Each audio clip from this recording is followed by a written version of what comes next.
Welcome to Fast Track Gains. I'm here to help you accelerate your gains. This is the fourth episode of my second series, Hacking into the Ultimate Hypertrophy Code. This episode and the next episode are all about my advanced training phase, which is the 27th to 39th month since I started training. As there is too much information to be shared in one video, after all, this is the advanced phase. I will break my advanced training phase into two episodes, divided by the 2 rounds of serious bulking that I went through at the beginning and in the middle of year 2024. And yes, unfortunately, once you have reached advanced phase, you either stay in this phase indefinitely or you regress, as there's no other choice. Just like Neo himself, despite all of his amazing abilities, he still has his own limitations and he is still man. Just a man.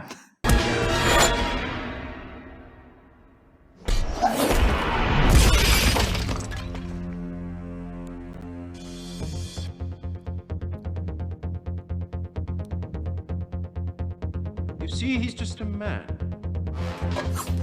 Now, without a doubt, this is my most glorious phase to date. In less than a year, I gained 13 kilos of tissue. Well, definitely not pure muscle, as nobody was able to do that. And transformed myself from a muscular athletic physique with a fat-free mass index of just over 22.4 to a super jacked physique by anyone's standards with a fat-free mass index of 25.27. This is also the year that I finally gained enough confidence to declare to the whole world, I have finally hacked into the ultimate hypertrophy code, and my channel, Fast Track Gains, is the most efficient channel in the world to get you super jacked naturally. However, although the achievement of this phase is the most impressive, I would highly recommend that you go back and watch all my previous episodes.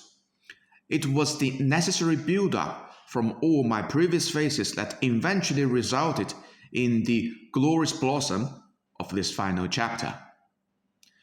Okay, without further ado, let us start from where we have left from the last episode, where I finally reached my generic ceiling height.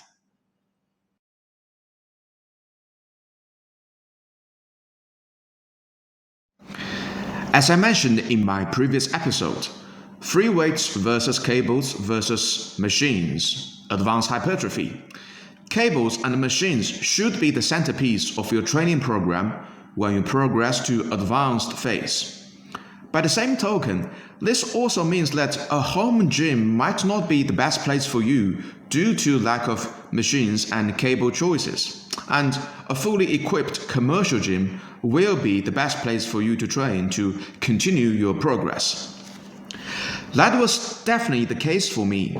I joined one of the best local gyms in September 2023 during my birthday week. Just another birthday gift to myself like last year. In hindsight, the timing of joining a commercial gym was perfect for me. I've been training consistently at home for more than 2 years, so there was little difficult for me to commit to training in a commercial gym. The only extra was just the commuting. I was already at the tail end of my late intermediate phase. My physique was quite accomplished, so there was a little urge for me to compare myself to others. I've already built a solid training foundation, so I received little gym intimidation from others. In fact, more than likely, I would intimidate others by my own training. I knew my capabilities, so I had little incentive to ego lift and hurt myself. And I've already forged my laser focus, so I would be almost immune to all kinds of distractions that could happen in a commercial gym. Now, I'm always against the idea of beginners and even early intermediates joining a commercial gym for all the mental and the physical challenges that I have just listed above. That's why I did not join a commercial gym until I was a late intermediate. You really need enough time to build up your mental and physical confidence to prepare for the challenges, or otherwise, all the above challenges, they can defeat you so easily at any moment. And by the time I was a late intermediate, I finally had enough time to accumulate and master mental and physical preparedness to tackle all the above challenges, and now it is time for me to just enjoy all the benefits that a commercial gym has to offer. Now, before I go any further, if you like this video, please consider subscribing to my channel. It takes less than a second, costs absolutely nothing, and it will help me tremendously in delivering the most efficient muscle building knowledge to the rest of the world. I really appreciate your support. Okay, back to my video.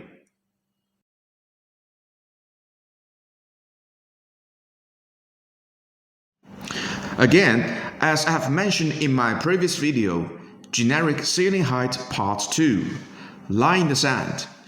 If you sniff at the idea of traditional bodybuilding method of bulking and cutting, and believe in the latest trend of body recomposition, maintaining or gaintaining, then you need to contend your physique ambition with the generic ceiling height. For myself, I definitely want to challenge the genetic ceiling height, or so-called genetic limit, fat-free mass index of 25, once I reach my generic ceiling height. And although I was already gradually increasing my calories at my late intermediate phase, my weight was somewhat plateaued at 75 kilos. This time, I made a clear goal of shooting for 80 kilos by going through a purposeful bulk, no matter what it takes. And why do I say that? Well, by traditional definition, bulking means you increase your daily caloric consumption by 10 to 20% compared to your maintenance level. Now, this traditional bulking may work very well before you reach your generic ceiling height. But once you have a fat-free mass index that is higher than 22, most likely the traditional bulking will fail you miserably because your body will hit quite a few sticky points, and the caloric demand it requires to break through those sticky points can be literally ridiculous. That's the reason why I said a purposeful bulk, no matter what it takes. Strictly talking about my own experience, I can clearly remember that I started my bulking at Christmas 2023 by instantly increase my daily caloric consumption by about 15%. At first, I had no problem increasing my weight from 72 kilos to 75 kilos. But then, it stopped hard. I mean, real hard, just under 76 kilos for 2 weeks straight. During these 2 weeks, no matter how slowly I kept adding more calories every day, my body just would not budge. All the smooth growth that occurred previously just stopped cold overnight. It was as if my body was resisting the growth from every possible angle by telling me this: dude, stop pushing. You already had enough muscle on your body. Be content and don't make it difficult for yourself. And trust me, there's really nothing more frustrating than your body going against your will. So, after 2 weeks of futile, gentle attempt, I finally had it. Bugger it, if scalp does not work here, I'm going to use the sledgehammer. If small increases of calories does not work the trick, I'm going to throw in huge surplus to try it out. I can still clearly remember the day. I went to the supermarket and grabbed bottles and bottles and bottles of 1.5 liter of full cream milk. And I drank a full bottle without any stop, the first thing I arrived at home. That is equivalent of 4,900 kilojoules or 1,200 calories. And later that day, I kept drinking even more milk, which must have made the caloric surplus more than 2,000 calories on that particular day. So, naturally, you will think that after I slept such a huge caloric surplus, the body would just cave in and give in to my demand? Nah, you're just being naive. On the same night, I was sweating profusely all night. And the next day when I jumped on the scale, guess what? Nothing happened. It turned out to me that my body was so stubborn to resist my growth demand that somehow it managed to waste 2,000 calories by spiking my NEAT, or otherwise known as non-exercise activity thermogenesis, the reason why I was sweating all the night. And the next day, by the same token, my body was still holding the line. It was not until the third day, after I swung the hammer 3 times, the body finally caved in and allowed me to continue my growth. Now, this kind of experience, i.e., sometimes you need a deliberate and huge caloric surplus to shock the body in order to break through the hypertrophy plateau. This kind of experience, although very real to me, it can never be duplicated in scientific studies.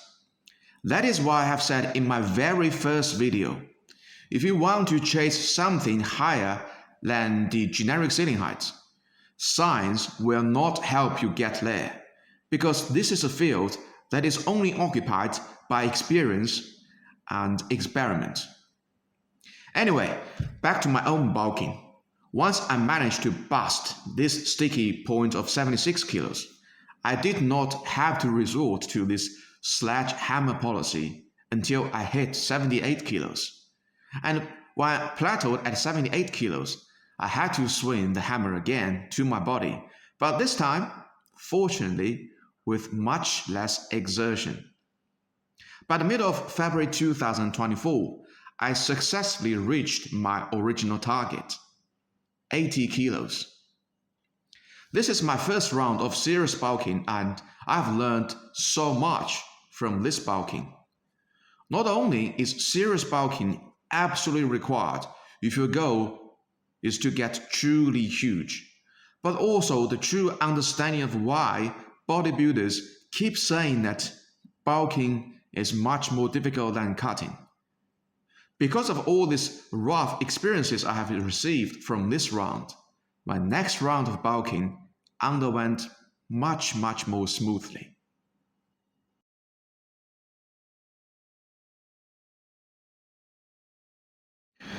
Once I reached 80 kilos, it was finally time for me to take a break from this first round of serious bulking for 3 reasons.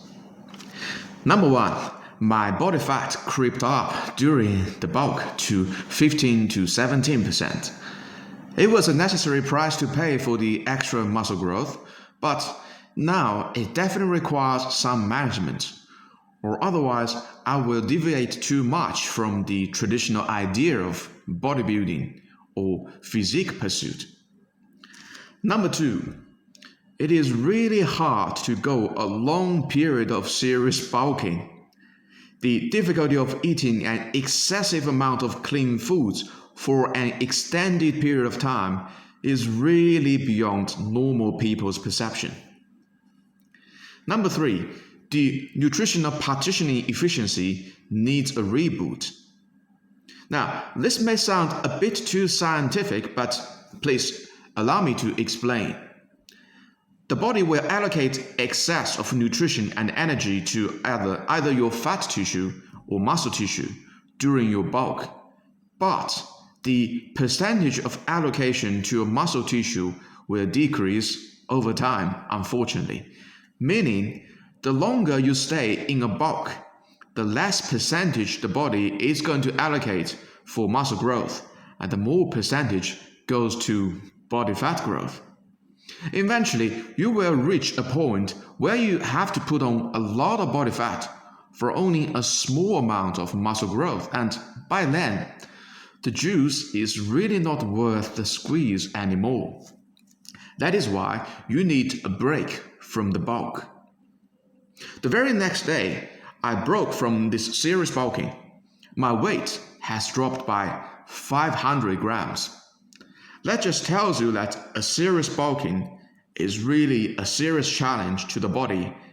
And the moment that I released my foot from the gas, the body just wanted a break so desperately.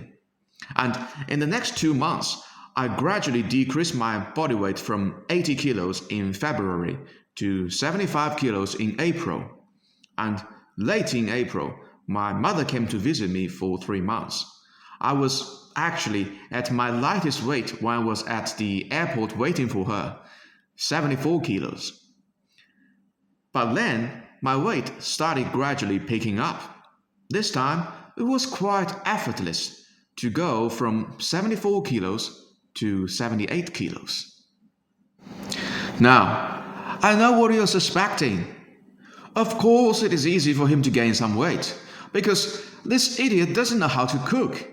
And now his mother is with him, his mother is looking after him and cooking all the meals, delicious meals for him. So, of course, it's easy for him to eat more and put on some weight. No wonder. Well, nice try. My mother was definitely looking after me and helped me a lot with cooking during her stay. But, truth to be told, I already knew how to cook even before I started my own training, and I evolved my nutrition and cooking method along the way. As one of my favorite bodybuilders, Jay Cutler, says, the food is everything. What else do you think I was able to get so jacked so fast? Just by training hard alone? Really? Really that simple? Anyway, by the time my mother has arrived, I have already completed my own nutrition system, and my own recipes, and my own way of cooking. So all she can do to help me was, well, just follow my orders. In hindsight, the main reason why I was able to grow effortlessly from 74 kilos back to 78 kilos can still be attributed to the serious bulking that I underwent 2 months ago. Once you drive your body weight to an uncomfortable high, it is much easier for you to approach the same weight for your next time. Maybe that is your body's way of telling you this. First time, strangers. Second time, friends. However, since I have boasted about my own nutrition system, we may as well just jump to this topic now. How good is my own nutrition system exactly?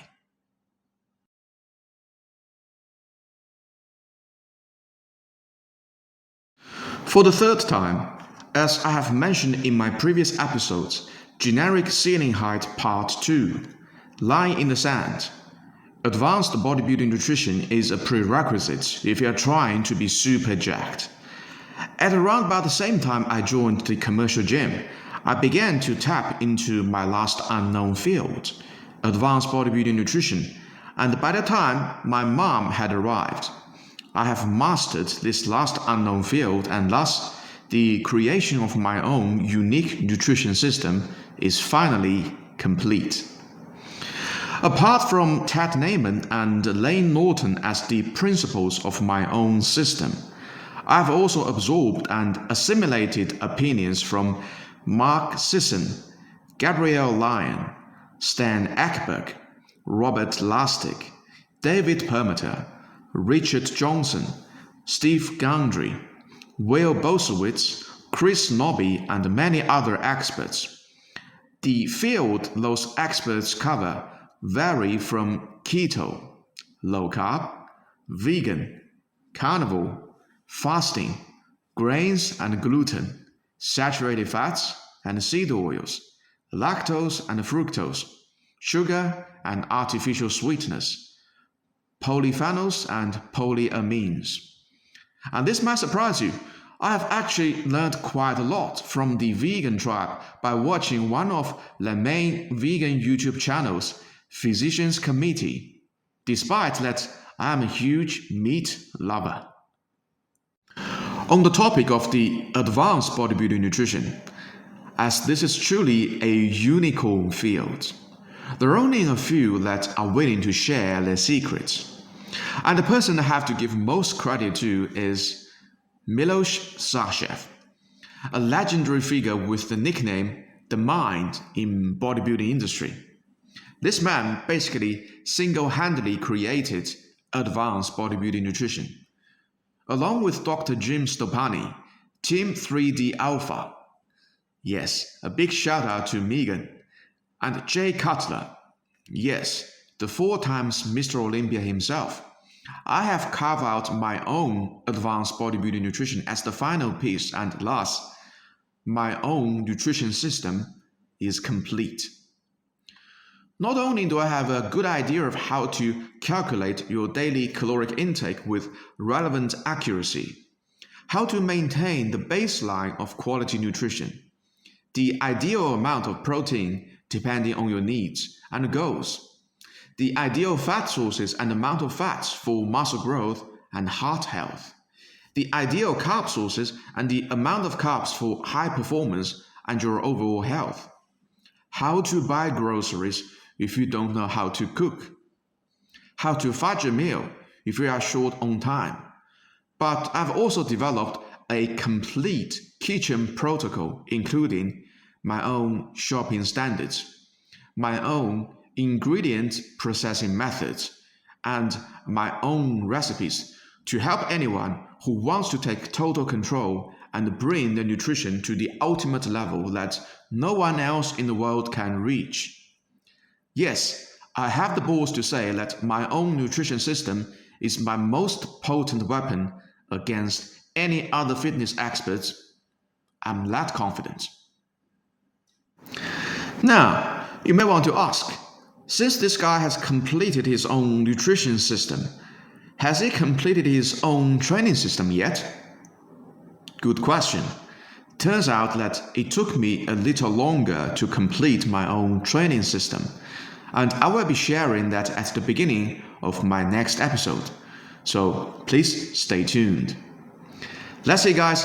Thank you very much for watching this video, and I will see you all in the next one. Peace out.